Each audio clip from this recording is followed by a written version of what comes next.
Hi, this is Professor Matt McCormick. I'm in the Department of Philosophy at California State University, Sacramento, and this is my first of two or three lectures for my Philosophy of Mind course on the Turing test. And the larger, more interesting and compelling philosophical question that I want us to focus on is different than Turing's. It's how can we tell if a machine is conscious? All right, so why? Why be worried about this? Well, machine consciousness or alien consciousness, we will soon be confronted with the question of whether a machine or perhaps even an alien life form is conscious, understands, has subjective experience, has pain, has feelings, deserves moral consideration. Maybe this is just wild conjecture. Maybe we'll never encounter alien life forms. But we're getting to the point, especially with computer science developments in the last 20 years, where some artificial intelligence systems are exhibiting some remarkable capacities. And Turing was worried about this all the way back in 1950, and he's got a really important sort of seminal paper and argument on the topic that we've got to dive into now. And we've got all this stuff in place to be able to think and talk more coherently, more philosophically about the question about the nature of consciousness. You know, the class is about theories of consciousness, about philosophy of mind, and the natural progression of these discussions has led us to thinking in broader and broader terms. And sort of the natural progression is to think then, well, is it possible, or what would be the character or nature of a system that's not human that has consciousness? That's sort of the natural question to ask. And by asking it, it lets us isolate perhaps some of the idiosyncratic, some of the anthropomorphic, or some of the contingent features of the way humans manifest consciousness, and get us to start thinking more generally, more abstractly about consciousness as a phenomenon in the world, and wonder what it might be like in other platforms, if you like. Okay, so Turing in 1950, famous British mathematician, asked this question. He proposed what's now known as the Turing test, which has hands down become the most influential idea in the history on this topic. Turing's this staggering genius. He's a mathematician, computer scientist. Back before there were computers, he invented the modern computer. He's a cryptographer. He worked on the British project to decrypt Nazi messages during World War II. There's a pretty decent movie with Benedict Cumberbatch about Turing called The Imitation Game. I recommend it. And he's easily one of the greatest minds of the 20th century. So the test, you need to know how the test works. The test has got an interrogator, a human interrogator, who uses just a terminal so that it prevents prejudice, prevents them cheating, prevents them knowing about who's on the other side, tries to figure out, who am I talking to? Am I communicating with a machine, or am I communicating with a human? And Turing makes a number of really surprising, really interesting claims about what's going to happen or what's going to be true with regard to computers on this. So I'm going to separate out several of these claims, then talk about some enhanced ideas or expand from what Turing actually said. So Turing said, in about 50 years. So in 1950, he says this about the year 2000. We're now 71 years out. In about 50 years' time, it will be possible to program computers with a storage capacity of about 10 to the ninth to make them play the imitation game so well that an average interrogator will not have more than a 70% chance of making the right identification after 5 minutes of questioning. All right, that's complicated. There's a lot going on there. 10 to the ninth storage capacity, I looked it up, is just 1.25 megabits. A terabyte of storage, which is like 100,000 times that, costs about $75 on Amazon right now. Okay, so we've vastly exceeded the storage capacity that Turing thought was necessary. And it looks like Turing massively underestimated how much storage and certainly how much processing power it would take to pull this off. Or maybe he just underestimated how hard human conversations were. We'll talk about that in a second. Okay, so very small amount of storage. That's as much as you can get that much on a little thumb drive for your keychain for $10. Um, okay, now what about the passage rate claim here? Um, that an average interrogator will not have more than a 70% chance of making the right identification over 5 minutes of questioning. Okay, so there's a difference between an average interrogator, just like somebody off the street, versus an expert interrogator. You get Daniel Dennett to work on this. And there's actually a prize that happens every year called the Liebner Prize, where all of the best computer scientists who've built a system like this bring it to the contest, and then they get expert interrogators like Daniel Dennett or John Searle or somebody to actually ask the questions. Okay, big difference between an average interrogator and one of them. Furthermore, what is Turing saying exactly about the passage rate? He's saying that the interrogator's error rate will be 30% or greater. That is, we're going to get to the point where an average interrogator will get it wrong 30% of the time or more when they're trying to decide who's human and who's computer. So actually, that's a pretty low bar. That's pretty poor performance. That just means I need to fool the interrogator 31% of the time, and I pass the test on Turing's account. And that's just an average interrogator. So now we're sharper and clearer about what he's saying will happen. Is one true? Maybe. What I've linked there is a link to a a simple online program, Eugene Gustman, who will answer your questions and talk to you and have a little conversation with you. So I encourage you to go click on that link, and I think I've got a couple more in this presentation. Go click on that link and have a conversation and see how long it takes you to sort of suspect that something fishy is going on. Now, of course, you know that this is a a system that's artificial already, so it's, your answer is prejudiced. But the idea is, the claim is that this thing can hold a conversation with you. Oh, and another movie for this would be to watch Ex Machina, which is based on and does a good job of talking about the Turing test, and actually uses a bunch of good philosophical examples. And in that movie, there's a sort of a beautiful female robot who's a Turing system, and she's talking to a human, and he's trying to figure out whether or not she's conscious. So that one will get your gears turning, get you thinking about it. The answer to the question, is one true, is depends. There are some poor, unknowing interrogators out there who would probably mistake a human for a machine, or a machine for a human in 30+% of the cases in peculiar circumstances. I'll just leave that as it stands.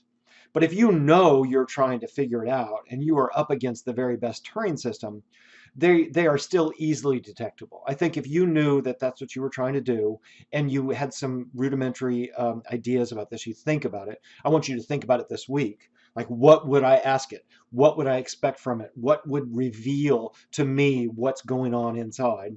That's a good exercise to think about that. And you could easily stump even the best systems that are out there. Okay, so some more claims that we get from Turing. Turing makes a claim about linguistic custom. He says the use of words and general educated opinion will have altered so much within 50 years that one will be able to speak of machines thinking without expecting to be contradicted. So what Turing's saying is that we're all going to get very used to the idea of talking as if our machines are thinking. Talking as if they understand us. And I think actually Turing's probably right about that. Is too true. It's quite common for us to talk about our phones, our computers, our software as thinking. When that little processing loading spiral is turning, we say things like, oh yeah, it's thinking, it's working on it. We imagine that it's processing. Maybe in some ways they're similar to the way we do when they're performing their computational function. I think the use of language here has shifted in very much the way that Turing's talking about. And when you pull up Google Maps on your phone and it's struggling to give you an answer about the directions to someplace you want to go, it's pretty normal to say, oh, well, it's working on it, or it's thinking, or it doesn't know the way, or something like that, right? We all anthropomorphize in our language about our machines, and we do some more so every year. It's very hard for you not to anthropomorphize about Alexa or about Google Home or more and more of us have these computer systems in the house that let us control functions on the house, and it becomes sort of like another quasi mind in the house that's controlling things like the lights or what have you. Okay, we've gotten quite comfortable talking this way about our machines. Okay, here's another claim. Turing insists about this. He says the question, can machines think, should be replaced with, are there imaginable digital computers which would do well in the imitation game? He thinks the first question is too vague to even be dealt with. The original question, without operationalizing it, disambiguating it, or replacing it, is, he says, too meaningless to deserve discussion. Now, I don't know what to make of that. Turing famously was a bit on the spectrum, a bit difficult with conversations, a bit difficult with having sort of normal interactions with other people, normal conversational interactions with each other. So maybe Turing is baffled by having a real conversation, or Turing is just insisting that we need to have some real empirical criteria by which we can measure success or failure at this task. So the next question then is, are there imaginable digital computers which would do well in the imitation game? And his claim is yes. Turing imagined that a discrete state machine, a serial processing system with a storage unit, an executive unit, and a control unit would soon be built that could pass the test. And he was envisioning something very much like the discrete state machines we talked about under functionalism, and we looked at some charts like this, some functional flow charts, state charts, that came from Hilary Putnam, who had been inspired by Turing. Turing was writing just before Putnam, and that's where this idea comes from. And he thought, Turing thought that we would be able to operationalize conversations to the extent that we could capture, like we did with the Coke machine, we could capture what it is to have the input and the output states of a conversation and succeed at the Turing test with the machine. Okay, so now we're clearer on what Turing said and some of the nuances and some of the concepts involved in Turing's claims. Let me dial things up and focus our attention on some philosophical issues. Let's imagine even better machine performance. Imagine that we build a machine that is able to so flawlessly pass itself off as conscious, having feelings, being aware in conversations with anyone, even a determined expert interrogator, that they do not, even with a determined expert interrogator, that they do no better than random chance at correctly distinguishing the human from the machine. Okay, so imagine you've got a really good system. This is all hypothetical. And we're imagining that we've gotten to the state in 20 years and 40 years and 50 years.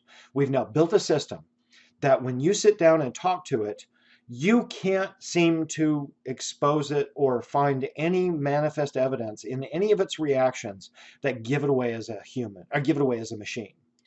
And as a result, the best you can do is just guess. Oh, it seems like a human to me, seems like a machine to me.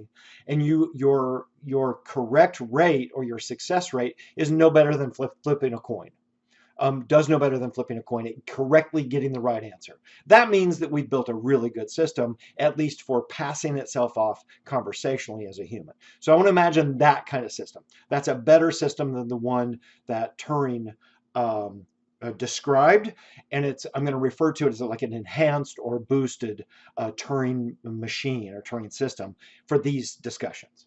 Okay, so now let's also be sure that we're focusing on the correct issue, because it's very easy to get distracted and imagine some other kinds of performances and imagining a machine doing well or doing poorly at other kinds of performances. And it's also easy for us to get confused about, it's easy for our detectors or our ability to judge to get confounded. Here's why. The interesting philosophical question is not, does it imitate a human perfectly? Even though Turing sort of hinted at that. Can it invoke feelings in me? Can it produce answers that superficially sound like human answers? Like, that would be interesting, and those would be important technological achievements if you could get to those levels. In fact, we already do. But that's not what's so philosophically interesting about what Turing's getting at. Partly what's more important here is whether or not there's really consciousness there, whether or not there's really understanding or thinking or subjective phenomenal awareness or self-awareness. Those are interesting philosophical questions. And it should be obvious that, for instance, in a parallel kind of case, that imitates a human facial expressions is not equal to has human feelings. And I want to make that same point about a Turing system that produces human-like conversational answers. Merely producing human facial expressions is not enough to qualify you for having human feelings. I mean, that robot in the lower right-hand corner has just got a bunch of very finely tuned, very very small servo motors that are being controlled by remote control. Stan Winston Studios that does lots of the practical effects for science fiction movies, where they build, Jabba the Hutt, or they build a big robot or a big monster that seems to have a very animated face, and instead of doing CGI, they build a latex a skin that goes over an armature that has lots of little servos in it that moves the lips, that moves the eyelids, that moves the eyes, and they have 10 people behind the scenes using the servos and remote controls to move all of these facial features around. Okay, that thing is not conscious. It doesn't have feelings. There's nothing going on internally for it. It just looks like it has feelings. Okay, so the same thing should go for the Turing test. Merely having a conversation itself or imitating human responses to a conversation itself, that's not exactly what we're after. We're using its conversational ability as the best or perhaps only measure we've got to try to figure out what's going on the inside. Because there's no other way, even with you, there's no other way for me to get inside your head and see what's going on in you other than asking you questions. And when I get sort of normal, intuitive, human-like answers from you about, some topic we're talking about, it seems to me inescapable that you've got a mind. That's really what we're after. That's what we're wondering about. And the other problem is that humans anthropomorphize everything. We've got this faculty. It's come to be known as a hyperactive agency detection device, which is a very awkward name of saying something that's kind of intuitive. Evolution built us with, for lack of a better term, call it an agency detector. And our agency detectors have a very high false positive rate. We're very prone to attribute mind or consciousness or awareness or agency to lots of things that don't have it. All you got to do is draw two eyes and a mouth on the board, and you feel like there's a presence. Your body reacts as if, your nervous system responds as if there's someone watching you. We can measure all of this empirically. So we have very overactive, very high false positive rate detectors.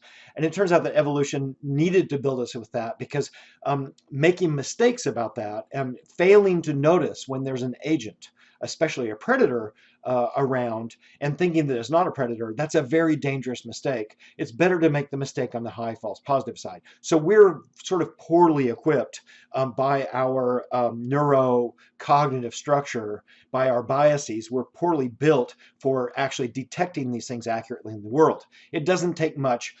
Just a stuffed animal can evoke. If I don't have one, but if I had a stuffed animal here and I take a steak knife and jab it in the head, you'd be horrified. You'd have a sort of strong amygdala, strong limbic system reaction. You just can't help it. You're built to feel like something bad is happening to something that feels feelings. I might even get complaints to the dean about doing something like that, which actually makes me think I should do it the next time I do this lecture. Okay, some other related questions, and let me separate these into two categories. So now we've got a set of what I'm going to call cognitive questions. Is it conscious? Does it understand? Is it thinking? Those are three interesting questions. And let's separate those, at least conceptually in our heads, from the qualitative questions. Does it have feelings? Is it feeling pain?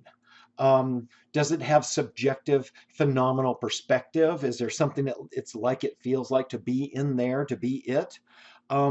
So those 6 questions now separate into these two groups, and we can see that those are different. And I think definitely Turing was more sort of circling around the cognitive questions than he was around the latter set of questions. But I think the latter set, the qualitative questions, are good questions, and they're important ones we have to start asking, especially as some of these artificial neural network systems get more sophisticated and more complicated and get more capacity. And we'll see about those in the next lecture. Okay, so some other issues from Turing. Maybe, as I suggested, Turing just thinks that having conversations just isn't that hard. Maybe the bar, he's lowering the bar, and by implication, being conscious or understanding only amounts to manifesting certain behaviors. Maybe Turing realized, like you might someday, when you pass your boss in the hall, you say, "Hey, Jim, how's it going? I'm fine, how are you? Um, the weather's really getting a lot warmer now, isn't it? Yeah, wow, spring has sprung, blah, blah, blah." You have one of these kind of mundane, routine, very predictable conversations. And Turing, perhaps, being impatient with some sort of social niceties, maybe Turing just got to thinking, hey, you know what? Actually, all I'm doing when I'm having those kinds of interactions with other humans is just proceeding with a list of sort of canned answers and automatic replies, of which there are just not very many things to talk about, and we just have these routines that we go through, and those conversations are just not that computationally complicated. So maybe he's just lowering the bar. Maybe he thinks understanding or being conscious is just exhibiting behaviors like that, and we've got to ask ourselves, okay, is understanding or being conscious or thinking actually more than that? And I think certainly the answer's got to be yes. Like, yes, we can have those kinds of mundane, predictable, very simple conversations, but we can also have much more complicated, subtle, nuanced, engaged conversations. And those are the ones we ought to be thinking about more with regard to especially the enhanced Turing test. But maybe, and this is where I think some of Turing's genius is probably indicated, maybe the bar for a Turing conversation, that is, a really robust conversation that would pass, is really high. And we need to think through the implications here. That is, maybe the difficulty of having a conversation implies that the system is exceedingly sophisticated, so sophisticated that we would be prejudiced to exclude them simply because they are artificial. I like to think that that's what Turing is hinting at. That, look, actually, a really involved, detailed, exhaustive, probing conversation between two humans is a really remarkable feat. It's a very remarkable thing, and I'm going to try to communicate some of what it takes to do that. And Turing suggesting that we're going to be able to build machines that are that fancy, that sophisticated, that they'll be able to pull that off. So, imagine here's another example, a much simpler example. Suppose Smith says, "I'm a senior master at chess," which is a very high ranking. Jones says, "I don't believe you, prove it, show me." Okay, so Smith then proceeds to beat all the experts and all the masters that we pit against Smith. Make it like, that show that's been on Netflix, The Queen's Gambit, right? If Smith demonstrates that kind of mastery, Jones is going to have to say, okay, you appear to be a senior master, or at least of equivalent ability. Okay, so now just imagine then the same sort of procedure, but for a conversation. I'm capable of having a fully intelligent, a fully thoughtful, a fully understanding conversation. Oh, really? Prove it. And then the thing proceeds to do it. That's what Turing's got in mind here.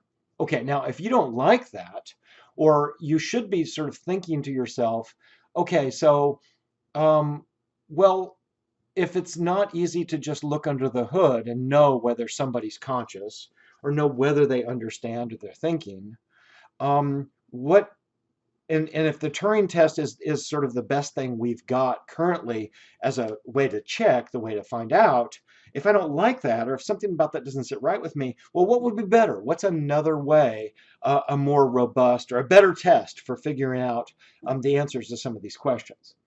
Here's another way to put it. Suppose you were part of an exoplanet alien survey team, and you land your spaceship on another planet. and you're searching for conscious beings, what exactly would you look for when you touch down and when you have an encounter with them? Suppose you get to some sort of terminal, computer terminal or something like that at on one of these planets that allowed you to communicate with some being that's on the other side. And you don't get to see them, don't get to sort of investigate their biology. Suppose it's like Star Trek, and they have this Federation of planets, and you've got to figure out if they are sentient or intelligent. And all you got to do is just sit down at this terminal. You don't know, you know, who's on the other side. You don't know who put the terminal there. I mean, having a terminal sort of suggests that there's intelligent life going on, but you don't know who's on the other side. So the question is really open. You're really agnostic about who is it I'm talking to on the other side. What would you ask it? Or if I made it possible for you to have an encounter with one of these other creatures, and I'm not asking whether it's alive. I'm asking, suppose you have an encounter with some alien life form, like some weird, jellyfish creature. What would you do to it, or what kind of behavior would you expect to see from it that would manifest that it's got intelligence? That it's got consciousness, that it's got subjective, phenomenal internal states. And another good movie on this is called Arrival, where it gives a pretty compelling portrayal of some aliens.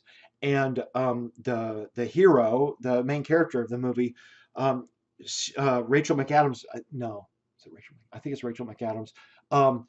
Spends her time trying to decipher what appears to be language expressions, but they're so radically different from ours that she's puzzling over and not even sure that it's a language. She's not even sure what these expressions actually are.